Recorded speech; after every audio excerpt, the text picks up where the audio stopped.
Kepler Retail Index is, I think, genuinely, and I'm not just saying this, I think it is genuinely the most underused product that Kepler offer.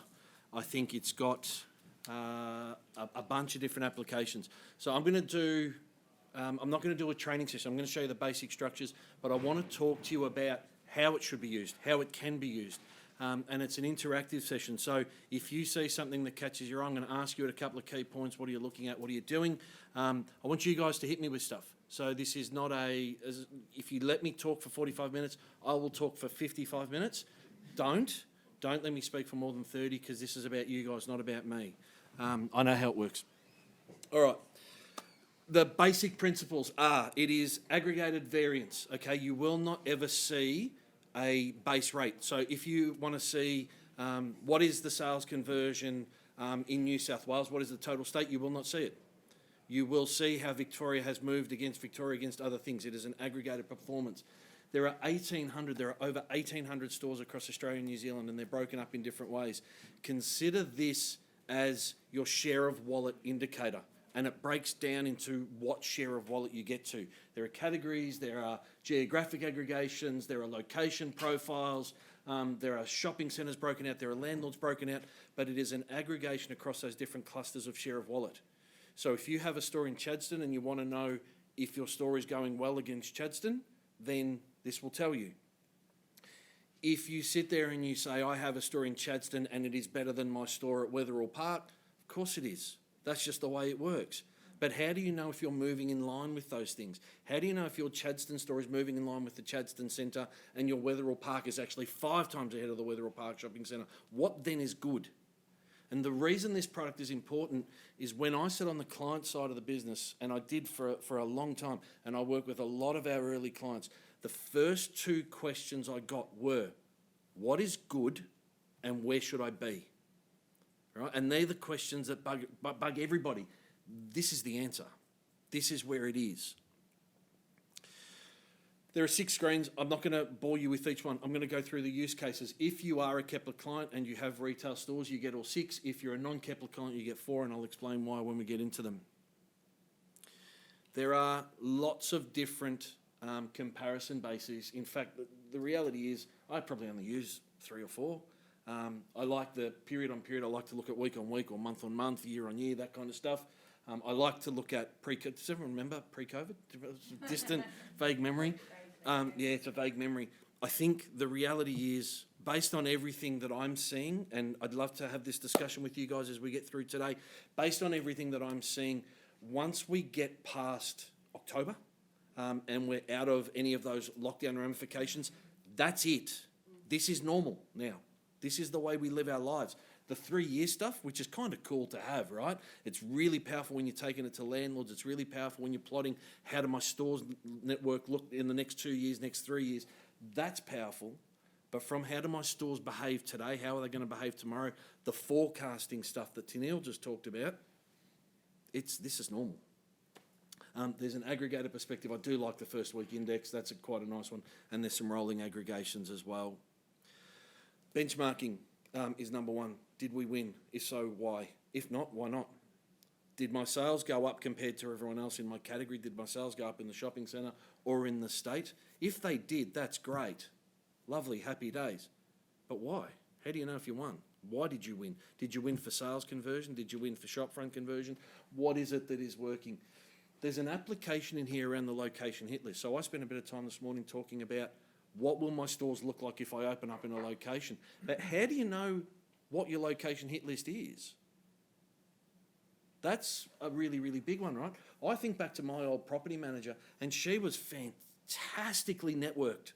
She was one of the most social people, and she had every landlord, and she knew where to be. But she kept coming to me with locations and said, open up here and open up there. And I'm flying all over the country, standing out front of stores, and I'm sitting there thinking, I don't need to be here for more than 8 minutes to say it's a no. I could have used this and saved myself tens of thousands of dollars in travel, days and days and days of travel. I can see trends of a shopping centre going back. Where am I at risk? Which shopping centre is going down? Where am I exposed? It's funny because I keep seeing When we do the new site assessments, they come through my team. I don't do them. I'm not that clever. It's the guy with the camera in there that does them. Hex, he's a very, very smart man. But he does all these new site assessments. But I keep seeing them come in clusters. And when I see Shopping Centre X come up 4, 5, 6, 7, 8 times in a space of 3 months, I know either there's a redevelopment going on, in which case I go back to my old shopping centre news and I go, no, not the case, or the shopping centre's in trouble. This tells you months in advance when the shopping centre's in trouble. And then the trends, what's driving success? So this is the key thing, right? Remember those first 2 questions we got asked was, what's good and where should I be? Well, where's everyone else? What if everyone else is flying in sales conversion? What if my sales conversion is going up, but only at 40% of the rate of everyone else? And my sales are flying because my ATV's up. How long can I keep that up with my stock situation? Or how long can I keep that with my staff position? What are the underlying trends that is driving the category? Am I leading the category? Am I strong across the board? Are there areas where I'm being beaten? Should I be? Is it okay for me to lose some sales conversion if my ATV is flying and I know I can keep that up? Am I okay to give away a couple of points over there if I can keep up 5 extra points over here? So these are all the trends that I like to do. Keep it short.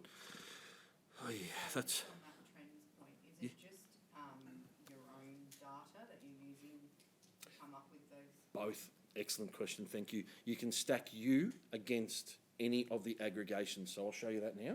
Yeah? But that is a cracking question. So I'm going to try and do this with a bit of a pointer. So over here, you've got a line in here called benchmarks.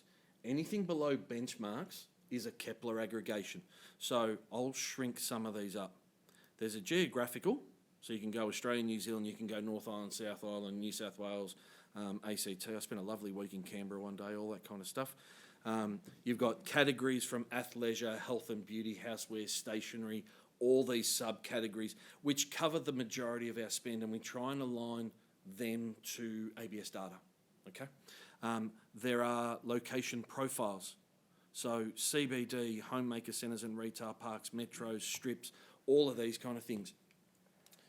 During COVID, this was hot territory. Come out of COVID, in that first 6, every time we opened up a lockdown, which in Victoria seemed like every second Thursday, this was the most amazing thing. At one stage, before that lockdown, that last one that we had, CBD and strips were about where they were before COVID for outside traffic. And I'm sitting there thinking, and everyone else was down.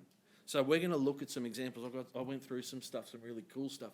But the way different precincts have behaved is so ridiculously powerful. Shopping centres, there's a whole heap of shopping centres, about 150 odd shopping centres broken out in here, and they're aggregated by state. So if you've got stores in New South Wales and you want to see how I'm going at QVB and Macquarie and all that kind of stuff, and then way down the bottom is yours. So your stores, your groupings, your clusterings. So again, I'd love to have some time to talk to you guys about groupings, but grouping your stores, can I suggest to you, if you haven't spent a good couple of hours thinking about how you cluster your stores, do so. Get onto your account partner, get onto your client partner, and work out how you group your stores. So I used to be a client, right? I used to sit on that side of the room. I used to use groups to manage everything. This was my A/B testing scenario. So I had a network of 130 stores. I had, if I was really, really lucky and I was fully stocked, I had 9 area and state managers. We're outnumbered 12-1. I had to know straight away if things were working. So my window testings, my ranting and raving about front-on windows, that's born out of groups. My ranting and ravings about store fixtures, if you ever want to talk about store fixtures and have me talk at you for 45 minutes about store fixtures, that's groups. So I used to set up a group for round dump-ins versus square dump-ins, high fixtures versus low fixtures, counters versus round, front counters, back counters, stores with managers, stores without managers. Groups take about 5 minutes to set up. And they reflect through here. So you can compare my New South Wales stores versus KRI New South Wales stores versus a shopping centre in New South Wales. I can compare my stores with this fixture cluster versus any other stores versus my own stores with that fixture cluster and that fixture cluster. So this allows you to benchmark your own stores against your own stores and your own stores against the industry. It is one of the most powerful tools. I'll say it again. It's one of the most powerful and underplayed tools that we have in the Kepler suite. It is ridiculously insightful. Questions so far? Like I said, if you let me talk for 45, I will talk for 45. So there's no limits to the number of groups we can do? Nope. We can literally just... Okay. Yep. Great. I think I used to run at about 60 groups. Oh, wow. Yep. There's no way, there's no limit. You can have as many as you want. The only limitation you want to have on groups is eventually it takes too long to scroll. Measures, key metrics, all the key metrics are in there. Passes by, shop front conversion, inside traffic, sales conversion. You guys might have heard of this one, sales dollars, right? That's in there as well. Now remember, it is an aggregation. So, and I can choose my time period, I can choose my date range, and I can choose my vista. So I'll go through the screens in a sec. But what this basically means is that across Australia, sales in July were 44.09% down versus June. Okay, this is just a month-on-month aggregation. Now I can choose different aggregations. Like I said, month-on-month I quite like, and it's month-on-month because I've chosen month. If I'd chosen week or quarter, it would be week-on-week or quarter-on-quarter. You can choose versus 3 years ago, or you can also choose an index on first month. So it says, how did my year move in comparison to July? Pick a normal month. This I find really quite handy. If you're a seasonal retailer, this becomes incredibly powerful. So how much of your trade, how much of your exposure, how much of your traffic happens because of the seasonality of your business versus a normal month?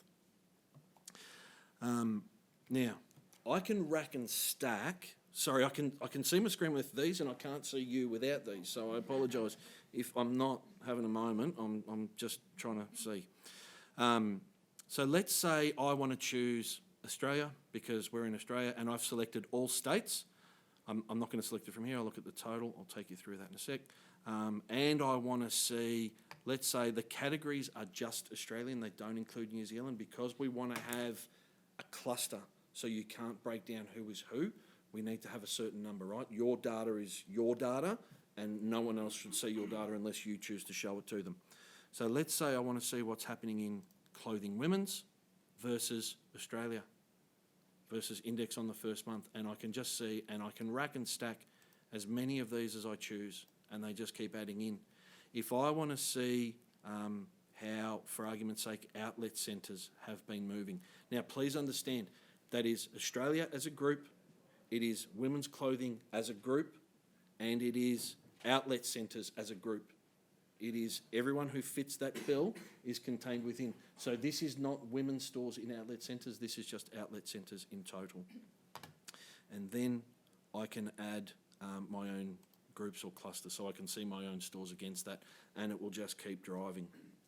There are 6 screens I just want to go through. So that's the basic navigation. That's about as far into the training piece as you go.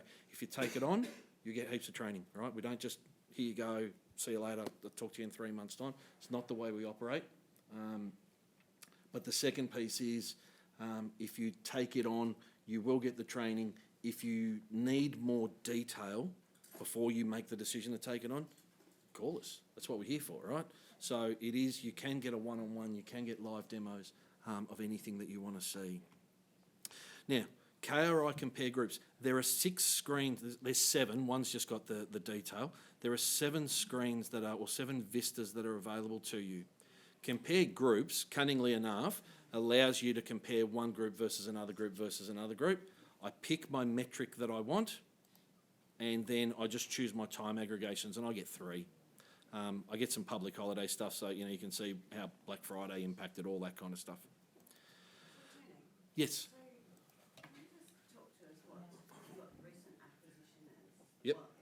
How that impacts At this, the customer, the depth, I guess, yeah. retains with the acquisition of the customer. Excellent. At this stage, no change. Okay. Yep.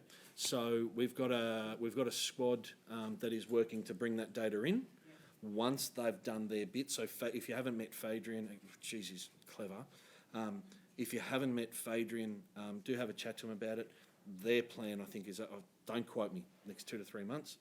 Once they've got that, I'm going to start to suck all that into this one as well. It will take some time because they hold data in different formats and in different databases for different countries. We've just got to coordinate all that down. Then it comes in here, and then you will see different countries. and then you will see the different clusters, and you can open up, because I know that's going to be really, really important to you and a few others as well. Yeah. All right. KRI compare measures. If I choose multiple groups, it aggregates them into one stat. So this is not a great way to look at different groups. This is a way to look at different measures over time. So let's say I just want to see how New South Wales is performing. This is not one of my key used screens, right? I'm going to give you the 30-second summary on it because I should. So months, this is the last financial year. Go away, mate, because I'm happy with that as my date range. This is how it's moved month on month, year on year, and I can see passers by, I can see inside traffic, I can see sales conversion, and I can see whatever, right? The reason I don't particularly use this one is the Vista is external and it aggregates in. So it doesn't give me the ability to compare my own stores in Group A versus Group B versus Group C. It just gives me a Vista. If I'm opening up a new country, or if I'm opening up a new territory, or I've never had a store in Queensland, I'm thinking about opening up there, that's here. I don't use it all that much, but that's my bias. It does have application, just not a huge array. Compare groups and measures does get a little bit easier towards this, but I've got a better place for it. So if I do compare groups and measures, I can choose different groups. So I can choose my Australia All States, I can choose my footwear, and here I've got my top 3 measures on the one screen. So I can choose which measure I want to see, and I can choose its time period, and I can, rack and stack and do all that kind of stuff. Again, not my favourite screen because I've got to scroll and there's a lot of different places to get different stuff. Tennille, I don't know if you've seen this one. This is for you and me. I'm sure a few others in the room as well. But this is our facet table. So facet table is whichever metric I choose and whichever groups I choose and my own stores, and it racks and stacks them all. Now, it's ugly. It's ugly as sin. It's not designed to be used as a dashboard. When we put this one together, we didn't design this to be used here. We designed this for, if anyone is familiar with Power BI, these 3 dots in the top right-hand corner, so hover over this panel, click that out, export your data. And this will give you everything that you've selected, all the groups, all the trends, all the data points as a data table. So you can then rack and stack this. Now, one of our clients uses this really, really well. He's got a mapping where he's got this centre and this group and and then he takes this out, he drops this in every Monday morning or every Tuesday morning, and he sends it in and he says, of our stores, they've got 190 stores, 57 moved better against their shopping centre, 83 moved better against their state, and he's just got a summary screen which does all that kind of stuff. I don't expect you to replicate that because that's my job. So if you guys need something like that, A, it's coming, but B, you just tell me this is the Vista I need from it because that's my job, right? You guys cool with that one? Powerful screen, but it's the analyst screen. The next 2 are the super duper powerful ones. Store versus shopping centre, and then store versus state. So with this one, all of your stores, so I've just chosen all stores. You could choose your New South Wales stores, you could choose whatever. All of your stores are ranked against their shopping centre trend. So I want to see how I'm going for sales. Month for the last financial year. What this tells me is that location A is 5.6% ahead of sales versus its own shopping centre over the last 12 months. So I'm winning. Location G is 3.9% down. Now, if I hover over, I get the leading indicators. I'm 3.9% down on sales, but I've got 8.9% less fish swimming past. How can I catch fish if they're not there? So all of a sudden, I've got a different vista. I can click on that and it populates these down below. I've got the facet table. If I want to take the facet table to a management team discussion, I can print out all of my graphs, or I can export all of my data. Or if I'm having a landlord discussion, I can sit there and go, hey, listen, I'm doing the best I can, but you're just not giving me traffic. And I can see this because you're just not giving me traffic. This is a very, very powerful one. Now, we've got about 150 shopping centres isolated out across the Kepler Retail Index. And I'll go through that list because I want to take you through some of that in some detail. But there's two vistas to this one. There's two key views to this one. Sorry, I need to finish off that first point. If we don't have, you've got something in a shopping centre that we just haven't isolated out, that's where you go to this one, store versus state. Now, if I don't have the shopping centre isolated out, rather than give you a blank, give you a nothing, which is what it used to do, this one will just go compare it to its state average. So you don't have any stores hanging in the wilderness. I'm sure a couple of you have picked up that we've got 8 stores and or 8 total stores and only 7 stores are mapped. The 8th store is actually a back-end one that we use on our back-end database. There are 7 real stores. We've masked their identities there across a different series of brands, but these are all actually real stores and this is real data. This is the structure.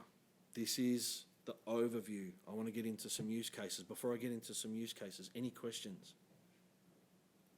No? Cool? Good so far? Yeah? All right, cool. Like I said, don't...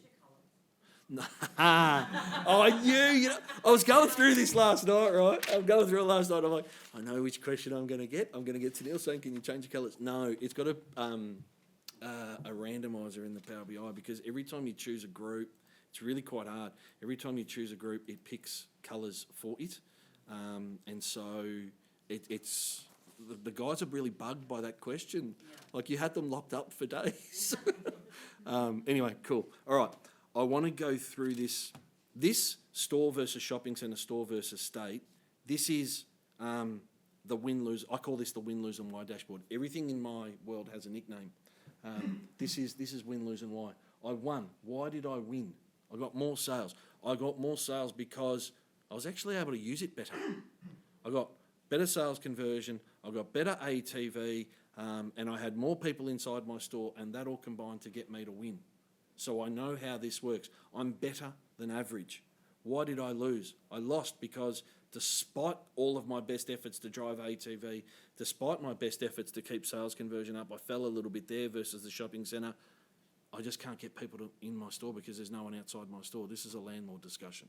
This is the win, lose and why dashboard. This is hidden. It should be dashboard number 1, in my opinion. My humble opinion. Very opinionated. All right, use case number 1. Which shopping centres to compare and contrast? So I'm going to go to your favourite state and mine, Queensland. And I want to compare 3 shopping centres in Queensland. Those of you that I've spoken to about shopping centres, you'll know that I've been raving about Coomera for some time. Who's got a store in Coomera? Who doesn't have a store in Coomera? You should. Can't get one. Yeah. I don't even know where it is, and I'm from Queensland. Yeah, right. It's halfway between Helensvale and Logan. I didn't have a store there either. And I tell my... Can you say the word again? I say Coomera. It's Coomera. Coomera. I'm sure it's Coomera. Oh, right. I forgot. Queenslanders. Right?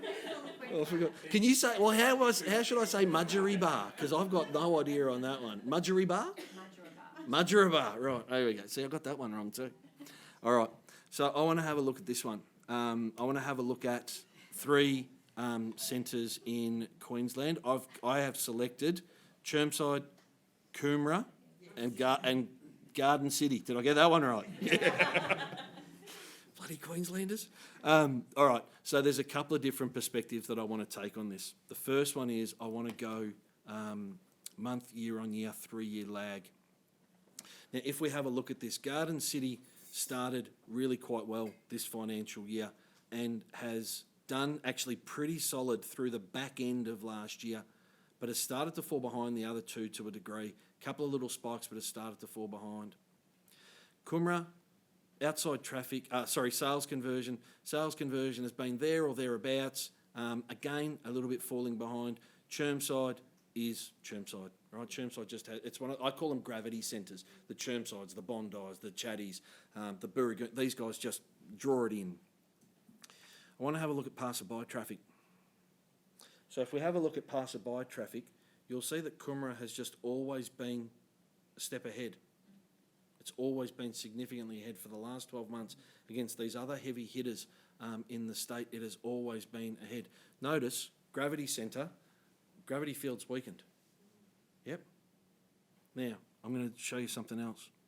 Metro supercentres. The gravity field has weakened for all supercentres. The bigger the shopping centre. Remember David was talking this morning about the Monday and the Tuesday and the earlier in the day. I have a theory, is that people want to avoid the crowd, and in avoiding a crowd, they've created a new crowd. Yep. So the new crowd is now Monday, Tuesday, early in the morning. Now, I'm sure change of lifestyle and people work from home and I want to spend the weekend with the kids and all that kind of stuff. But that doesn't explain why Thursday night has copped it in the neck. That doesn't explain why Friday night in Victoria, you could play bowling in half the alleyways across shopping centres across Victoria. The real shift here is that the more I had, the more I lost. The bigger I was, the more I lost. So the next time you go into a landlord negotiation with an A grade, if you don't have this in your back pocket, you're missing out. And I say that, I've got to deal with landlords now apparently. I'm going to have to take some pills before I walk into those meetings because there's just, like I said to you, I had skin in the game. I used to hand over more to them each month than I would take home each month. And it bugged me. Like it bugged me. I'm the one doing all the bloody work here. So anyway, so this is a scenario. Coomera is flying, traffic-wise. Sales conversion, not so much. But then this is when I talk about that retail excellence piece, right? This is, so understand, I mean alignment when I say excellence. This is on us. This sales conversion's on us. This was a discussion that we were having, and it all ties in, around workforce planning, around workforce efficiency. What is happening to drive some of these behaviours? I could go on and on and on if you let me, but I'm going to have a little bit, and I didn't pull a note on this. Look at that. Look at that for dwell time. I just want to do one little thing here, right? So Chermside's flying for dwell time. I just want to check transactions. I don't necessarily, and can we have a discussion for a second? Can we park this for just a minute? I have a thing, and you guys heard me talk about this earlier on today. I have a thing about dwell time. I don't care about dwell time. If it was up to me, I'd get 100% sales conversion from 1 square metre from everyone that walked into my store, and I'd do it within half a millisecond with an ATV that's up here. I don't want people walking in saying, I'll have one of everything you've got. That's my holy grail. I don't want them to be in store for hours and hours and hours at a time. I'd rather they just purchase. I think that there is a value to dwell time that is underpinned by how many transactions and how much dollars that dwell time represents. I see it time and time again. Coomera is an example here, and I hadn't planned for this, right? I hadn't gone through this in my notes. Coomera is ahead on transactions. Coomera's doing really, really well on sales conversion, but Coomera keeps its dwell time really tight. Is there something in that? Am I off base? There's a lot more of you than there is of me. Am I wrong? No. Does this feel right to you? 100%. There was a prevailing theory that came up about 3 years ago called visit minutes. Yep. It was all about driving your visit minutes because the longer they stayed in the store, the more they would shop. Yep. And I have seen no evidence that that is factually true. Yeah. It's efficiency now, right? That's why we're seeing such an increase in Yep. e-commerce. People want efficiency. They're not coming in and spending half an hour. I'm in cosmetics. Yeah. They're not coming in and spending half an hour trying things on. So I first latched onto this concept through here, all right? And I've been rabbiting on about it for about 3 years now, but no one's listening to me. So, and I don't mean you guys, I mean, internally, and they think it's a bit of an esoteric concept. I think it's got more legs than most. I think the efficiency of dwell time is something that we don't challenge as retailers. Now, the key is I'm happy for them to spend hours and hours in my store, as long as they spend to represent that, right? As long as they transact to represent that. But there's an efficiency piece. So when I talked, I will loop back to this now. When I talked about why do your competitors win, this might just be one of the hidden little trends that you pick up out of this. If people are wasting time in Chermside and they're spending hours in stores comparatively to before, and it's not translating to transactions, the one thing we know about customers right now is they're walking around with full wallets. They want to spend. They're actively looking to spend. If it was me and I had a store in Chermy, I'd over-index. I'd overdo my transactive capacity. I'd overcook it because they want to spend. They're just not able to spend it. People are wasting their time. They're being disrespectful to the chunk of life that I'm giving them. Everything in my world has a nickname. So it would be interesting, if you look at Kentway, your partner calls it service intensity. Yeah. That's what's the ratio of staff to traffic to labor hour, whatever the metric you want to call it. Yep. But different kinds of retail are at different levels. If you're high-end menswear, your Yep. service intensity is 8 or 9. If Yep. you're self-select beauty, you might be at 18, 19. Yep. It'd be interesting to see that metric compared to dwell time, because the net of that becomes how much value you get out of the service intensity. Absolutely. So, but I'm going to break that down in a sec, right? So, I definitely think that there is huge value. Not enough of our retailers do it. Not enough of our retailers give us their employment data for us to be able to put into the dashboard, for us to be able to work out how many staff should I have at different points of the day, right? Those that do have an amazing ability. I call them peanut butter moments. I think you might have heard me say this years ago. There's got to be goodness that I can spread. There's elements of staff overcapacity that I can spread to the areas that I haven't done. It's not about cutting rosters, it's about using rosters. Yep, it's not about cutting staff, especially not now. Thanks, Karen. But the second piece is, and this is why I call it transactive capacity, not service capacity, because not everyone serves. Transactive capacity is around how do I use dwell time. So think about Kmart. What's Kmart's transactive capacity? Kmart doesn't serve anyone. You ask a question, you're really lucky. And this is not disrespectful, this is their model. They'll point you in a direction. My mum always told me it was rude to point when I was a kid, right? But this is what these guys do. That's fine, that's their model. There's no right or wrong answer to it, that's just what they do. Transactive capacity for Kmart is navigation, exposure, pricing, end capping, theming, sequencing, mapping the journey, understanding where it is. Is it low? Is it high? This is their transactive capacity. How many registers do I have open? How close is the register to my final destination point? Then it's about basket. It's about, is my basket, am I picking up the right things? Why are there always bloody twisties at the end of the aisle? I love twisties. Why do you always... But they put them there for muggins like me, right? To pick up that bag of twisties I really don't friggin' need. But that's just the way they do it. This is what I mean by transactive capacity. Transactive capacity is about all of the elements, whether service is in there or not, which for many of our retailers it is. But if it's not, how do I use that dwell time? I'm happy for you to spend hours in my store as long as the hours translates into dollars, as long as each minute has a value and that value compounds the more time you spend in. There's a break point. I'm sure there's a break point. I'd love to get to that break point. I'd love to be able to understand where that tipping point on the curve is. Hex is the man who's going to help me find that out in a couple of months' time. But all of these things all come into this. But if this was me, and this is when I talked about finding where my competitors are weak, finding where my competitors are leaving some space for me, if this was me, I'd over-index the hell out of Chermy. I'd get my transactive capacity through the roof right now. All right. The property application. All right, I want to talk to you about... I'm going to talk to you about location profiles for a sec. Are we cool on this one? Yeah. Is this powerful? Is this good? Yeah? All right, cool. I want to talk about location profiles. So location profiles is the aggregation of shopping destination type. So CBDs versus metro centres versus... Who else did I have in there? Strips. And let me chuck in outlets. Now I'm going to change this metric in a couple of different ways. I want to have a look at passers-by. Now remember, this is passers-by. This is not centre traffic. This is not mall traffic. If someone walks into a centre once, that's one.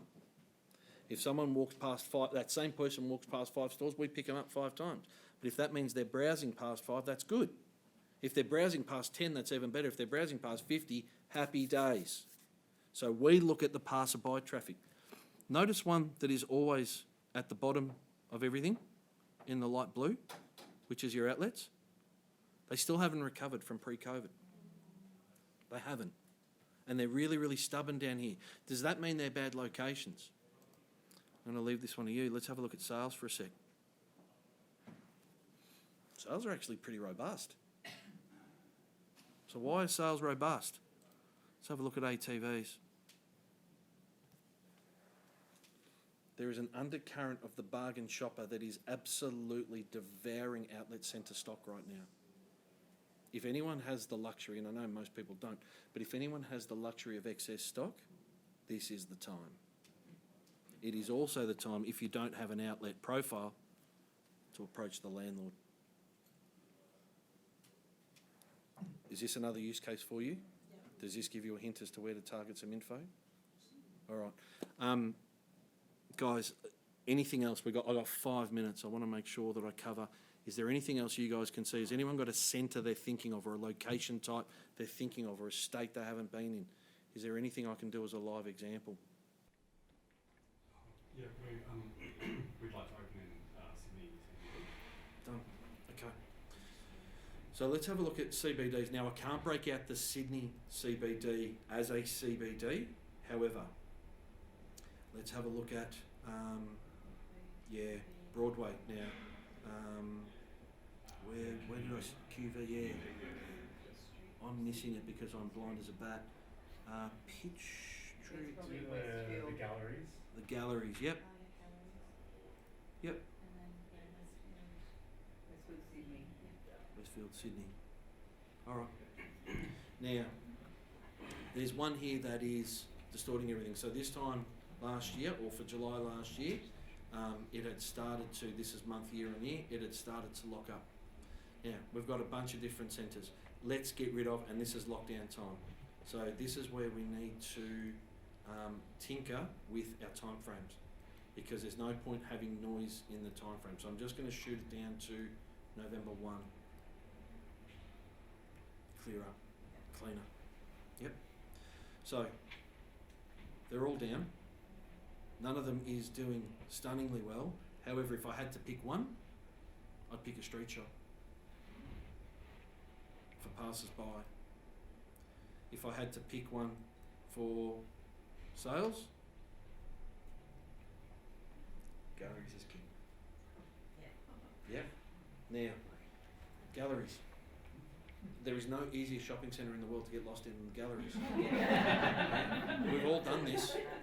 We've all done it. I'm so glad you all laughed, because I remember circling that centre for hours, and then finally got out and thought, where the hell am I? It's worse on the way out than it was on the way in. All right, galleries. Now, I'm not saying this to sell you something, right? And I'm not. Okay, I'm not a salesperson. They're scattered around. Josh is somewhere in the back of the room. I think I heard his laugh, or Karen's in here.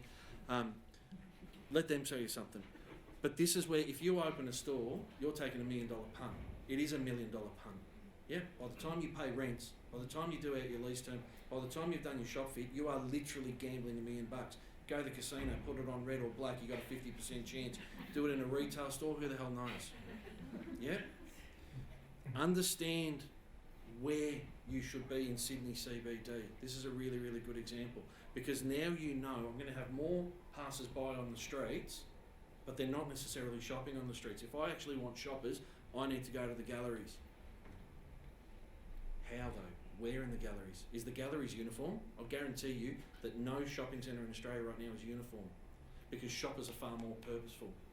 Shoppers have decided where they're going to go. They know where they're going to go before they go in. So are they going to go to the menswear zone? Are they going to go to the homeware zone? Are they going to go food? Where are they going to go? They know that before they go in.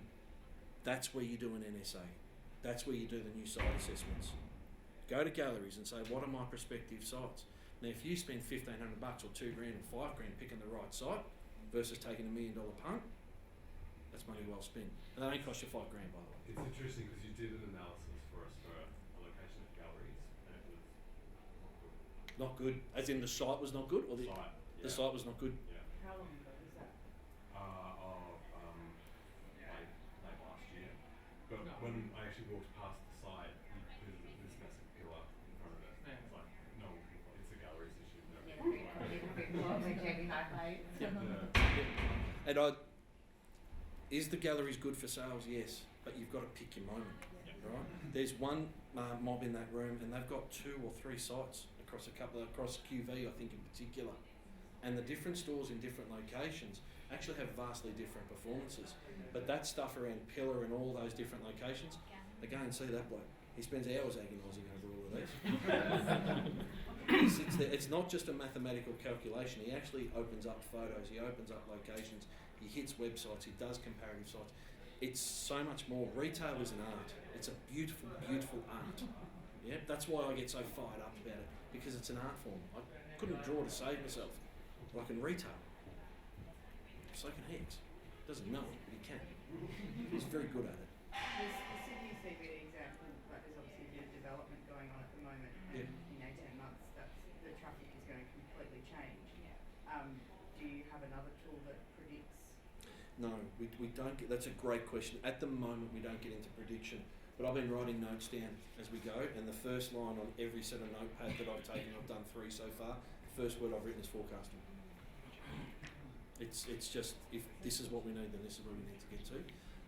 Gut feeling says traffic will return to CBDs, because it will, right? Return to works, all this kind of stuff. The thing that always gets me whenever I do this is just because the traffic comes back doesn't mean they shop. And this is the bit, right? This is the bit. How much effort do you see with councils and people driving people back into their CBDs? And it's great. But how many bags do you see? Do the old bag test. And it's here. The shopping intent is very, very different. When I go shopping, and again, this comes back to that purposeful shopper. I need to buy a pair of pants for me, and I need to buy a pair of thongs for my daughter, and I need to buy a dog collar, and so where do I go? I've got 3 or 4 or 5 things on my list. If I go into town, if I go in the shopping centre, I'm done in 5 minutes, I'm out. And that's where I think the shopping centres will start to pick up. That's why I think outlets haven't picked up as much traffic, because they're not as browsable, not as shoppable.